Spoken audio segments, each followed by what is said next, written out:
Hola a todos, ¿qué tal? ¿Cómo están?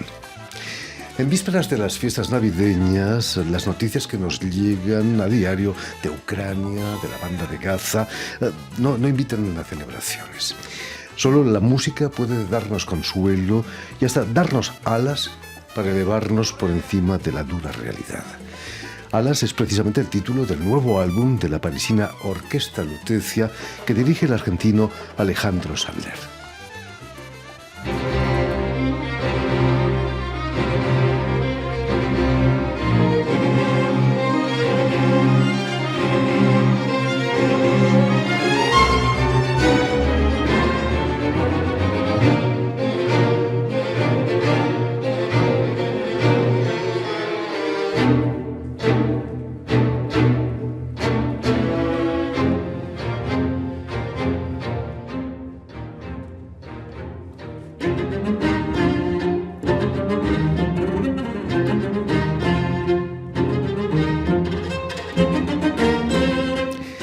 Muy buenas tardes, Alejandro Sandler. Bienvenido a Radio Francia. Muchas gracias, Jordi. Buenas tardes. Un placer recibirte.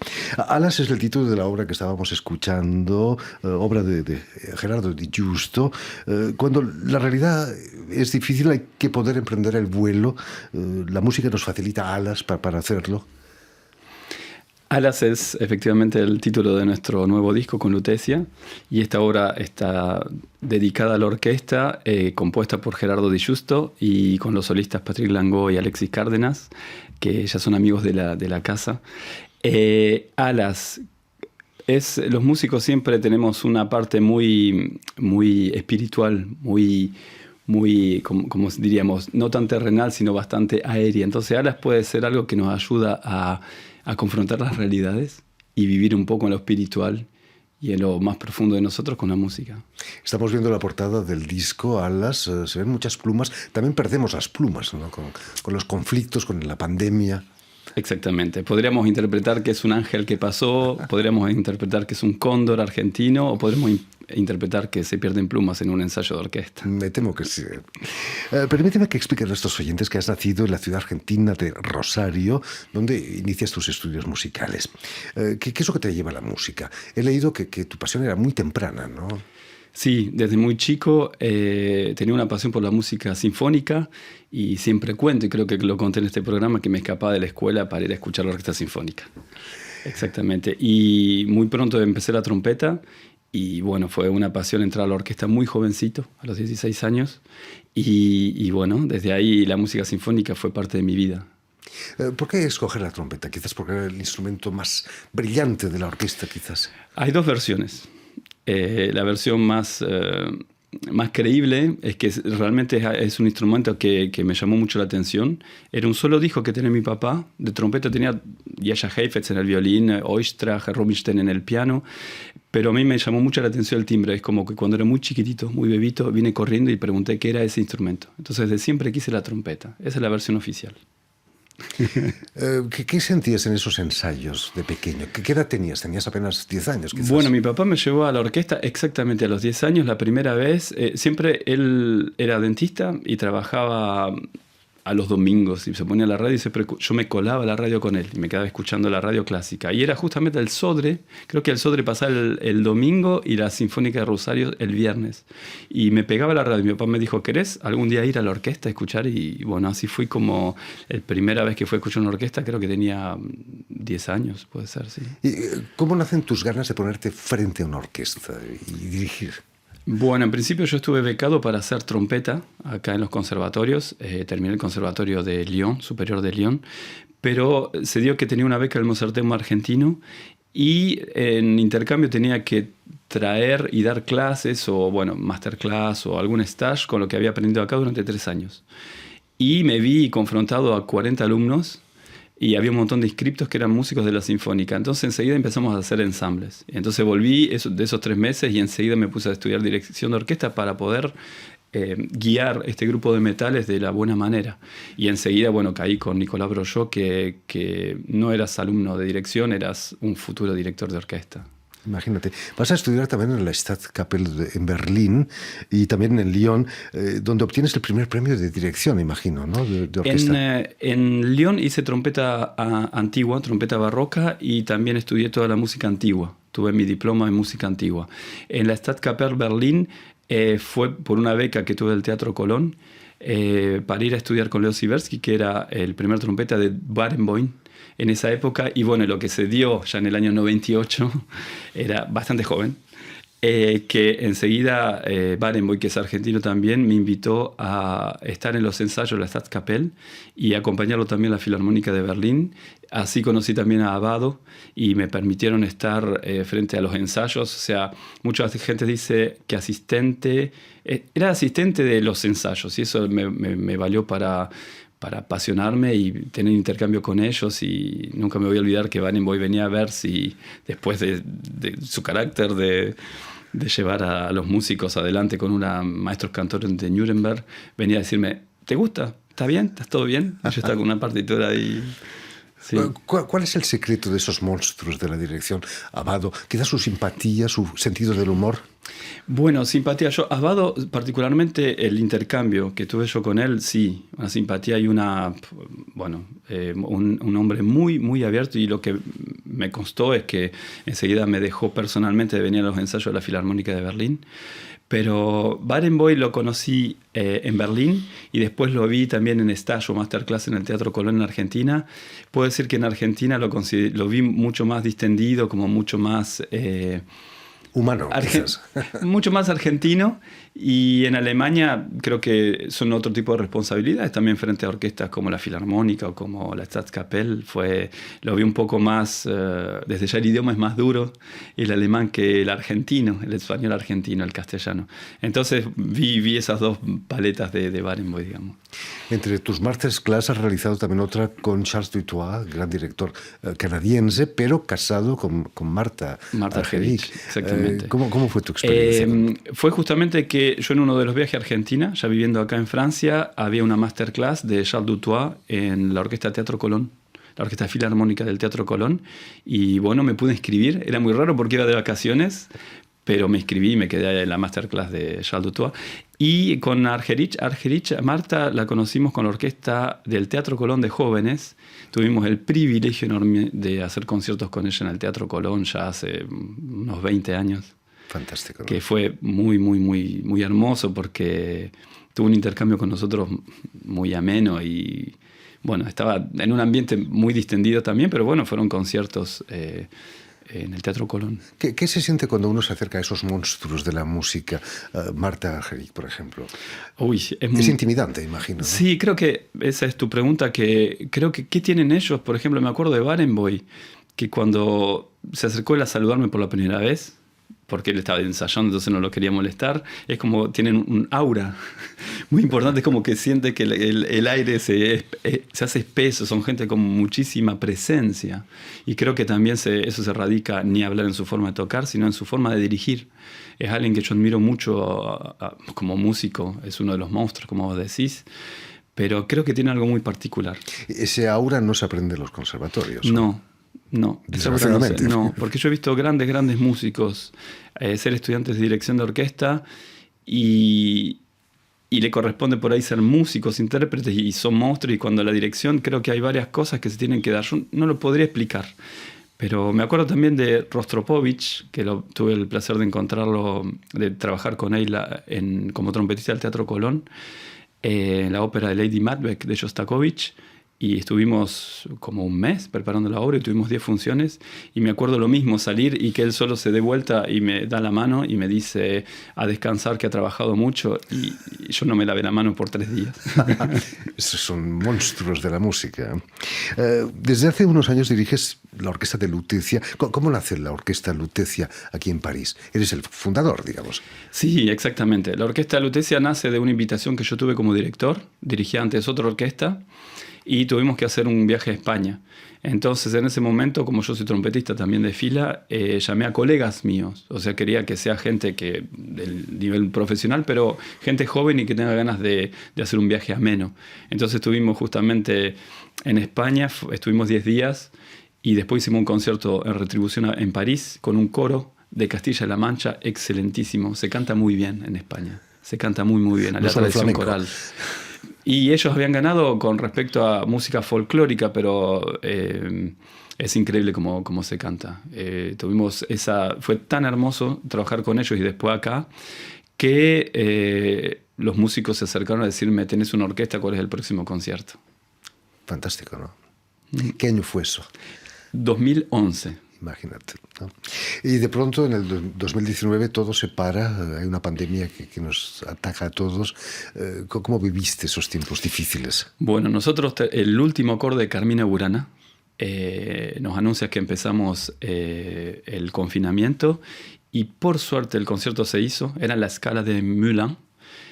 Se hizo porque el prefecto estaba en la sala, porque si no se tendría que haber anulado el concierto, y éramos 180 músicos entre cantantes y músicos. Y bueno, ahí empezamos el confinamiento, y para todos los artistas fue muy, muy duro, para todo el mundo. Y nosotros los artistas, sin poder producirnos, sin poder tocar, fue muy frustrante. Pero bueno, tuvimos algunos recursos y alguna gente que mantuvo sus compromisos en streaming, en grabaciones, en música para película, y seguimos con actividad. Pero fue un golpe muy grande, sí. ¿Llegaste a dirigir enmascarado alguna vez? Uy, sí. Sí, justamente en la ciudad de Châtillon, que también nos ha sostenido el disco. Al sur de París. Al sur de París, exactamente, en Valais Sud Grand Paris. Tenemos un video en streaming que tendría que haber sido un video preparatorio para el disco, que estamos hasta Gerardo Di Giusto con máscara. Y sí. Y qué recuerdos, ¿eh? Porque uno lo ve y habla de otra época, pero es completamente... No hace tanto, ¿eh? No, es reciente, claro.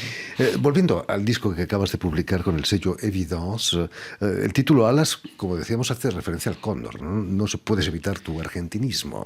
Claro, o sea, es un disco con 4 compositores argentinos, 3 de ellos en vida y contemporáneos: Gerardo Di Giusto, Alejandro Rosis Iglesia y Gabriel Sivac, que también son todos amigos de la casa. Por supuesto. Y el gran Ginastera, que para mí es, como la otra vez que presentamos el disco La Rêve la Terre, era Debussy y Ginastera.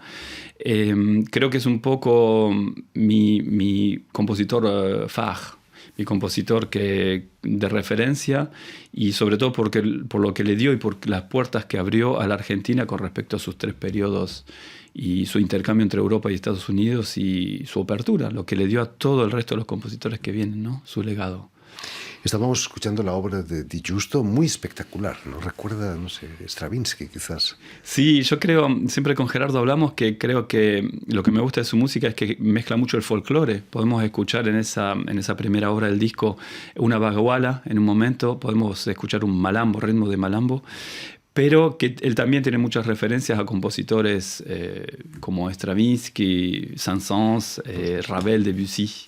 Entonces es una mezcla que me gusta mucho, como neofolclore, no sabría decir cómo es, pero una mezcla que le da mucho brillo, y que hace de la música folclórica, le da un toque como sería de fusión. Como Di Giusto también es un músico, un improvisador muy bueno, que él puede tocar jazz como folclore. Me parece que está esa beta que hace su música muy interesante. Tenemos un escritor en Cataluña, en mi Cataluña natal, Josep Pla, que decía que habla de tu pueblo y serás universal. ¿Hablar de Argentina es ser universal también? Creo que sí. Es verdad que también está esa frase que dice: nadie es profeta en su tierra. Y si bien como Ginastera tuvo 3 partes en su vida, yo creo que también al principio, estando en Argentina, fue una cosa, saliendo, siendo estudiante es otra, y cuando uno vuelve,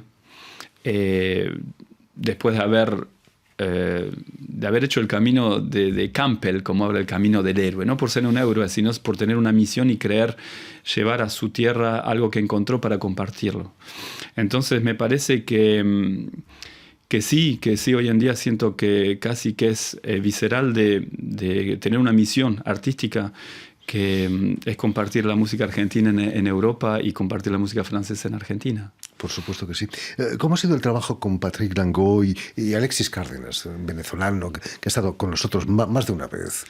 Bueno, increíble, porque son 2 excelentísimos músicos, excelentísimas personas y muy buenos intérpretes. Alexis Cárdenas, lo decimos recién entre bambalinas, que fue a dirigir la Orquesta de Rosario en mayo y el primer asado que me invita a la orquesta está de fondo la música de Cárdenas. O sea, es alguien con recoveco, es alguien que está muy presente, sobre todo en América Latina, pero inclusive acá en Francia es un solista reconocidísimo y un virtuoso del violín. Una persona muy amena y fue un gusto enorme haber grabado con él. Patrick yo lo conozco hace más tiempo porque ya hemos tocado música antigua y música barroca con él y ahora somos compañeros en el mismo conservatorio. Y se dio que justamente él había sacado un disco sobre Ginastera, Gabriel Sivak, un homenaje a Ginastera, y nosotros con Lutecia, Ginastera de Debussy. Entonces fue una evidencia haberse juntado para hacer Ginastera juntos y compositores argentinos y música contemporánea argentina. Hay una línea conductora entre Ginastera y los compositores argentinos de hoy en día. ¿Existe? Claro, exactamente. Este disco creo que muestra 4 aspectos, si bien diferentes, similares, porque está nuestro gran compositor Ginastera detrás y es alguien que dejó muchas referencias. Desde ya en su interpretación de música folclórica, porque en su primer momento y segundo momento está interpretando este nacionalismo objetivo y después nacionalismo subjetivo, que es esta época de justamente uno de los títulos del disco. Entonces interpreto que cada uno a su manera, disjusto con su bagual y su malambo, música realmente argentina mezclada con la música europea, Sivak un poco más hacia el IRCAM o música contemporánea realmente parisina o francesa, podríamos decir, y Alejandro Iglesias con la música más autóctona, más terrenal, hablando más que nada de la Pachamama, de la tierra madre, y haciendo una referencia se llama Llorando Silencio, su obra, con un violonchelo solo. Entonces, bueno, los 3 compositores hacen un homenaje al gran Ginastera, mismo si son obras diferentes, se las ven, se reúnen en un punto. Hay que respetar a los ancestros, como Exactamente. Después de este disco, ¿habrá conciertos quizás? ¿Cómo va a seguir el futuro de la Orquesta de Lutecia? Bueno, con respecto al disco, tenemos un pasaje en la radio, en Radio France. Tenemos una grabación el 17, que es abierta, que vamos a cohabitar con Victoire de la Musique, que después va a ser difundida el 27. Bueno, por las cadenas de Radio Francia. Y después tenemos el disco en sí sale el 26, sale al comercio el 26, mismo si tenemos la primicia. Y después hacemos nuestro concierto de salida de disco con la ayuda también de Evidence, el 9 de febrero en la Salle Cortot, con los 2 solistas y con la orquesta de cuerdas y percusión. Ahí estaremos seguramente.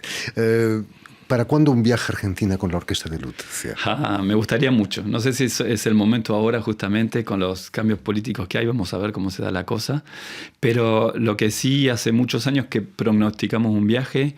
Si bien pudimos hacer intercambios con streaming, como decía antes, haber grabado para el gran Carlos Sorín la última película para Netflix, con Lutecia desde París.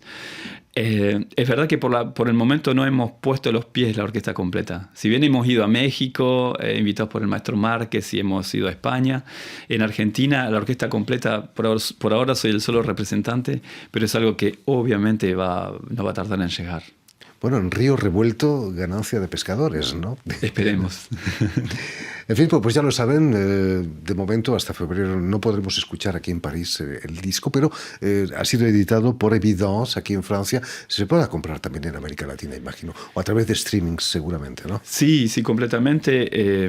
Las plataformas ya estarán a disposición muy pronto, ya estamos haciendo la publicidad del disco y sobre todo, bueno, tenemos el 9 la salida, como digamos, nuestra presentación de disco, pero ya el 27 pasa por Radio France, va a pasar por la radio el 27 de enero. Entonces ellos lo pueden empezar a escuchar y de a poco están saliendo. Evidence está haciendo un trabajo magnífico.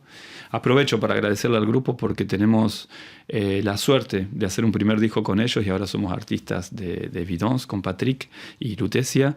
Y bueno, Justine, Lucille, Florian son gente que muy profesional y realmente se apropian el proyecto y estamos muy, muy contentos. Eso hay que decirlo, sí.